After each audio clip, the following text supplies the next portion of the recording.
The word jihad is mentioned in the Quran about 41 times. The words mercy, peace, and compassion are mentioned about 355 times. Yes, come in. Come on in, Riaz. Sit down, please.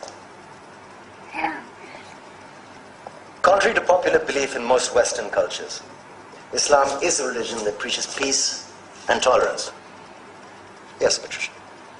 If Islam truly is a religion that preaches peace, then how come the world's most troubled spots, the West Bank, Afghanistan, Pakistan, Iraq, they're all plagued with Islamic terrorism? Well, that depends on your definition of terrorism. Some might argue that the U.S. invasions of countries like Iraq and Afghanistan are also acts of terrorism. No, those were acts of war to get rid of despotic regimes. Or a means of getting at a country's oil. Conspiracy theories. Well, may I? Yes, please. Go ahead, Riaz. Mr. Khan is right. I mean, if we're talking about terrorists, the world's biggest terrorists are the white superpowers.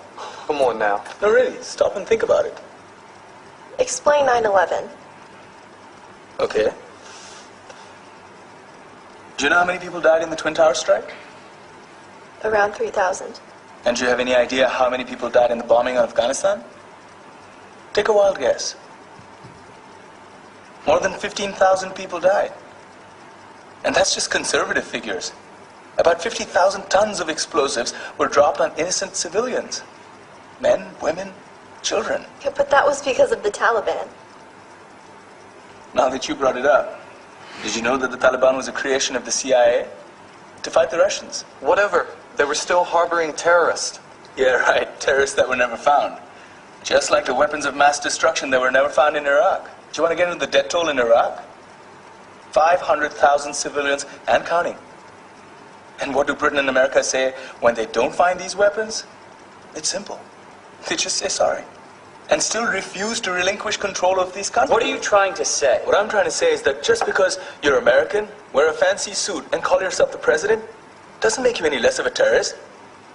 I'm saying that if you don't stop meddling in other people's countries, you will face a backlash. If Muslims like you feel that way, then why don't you get out of our country? We will. As soon as you promise to leave ours.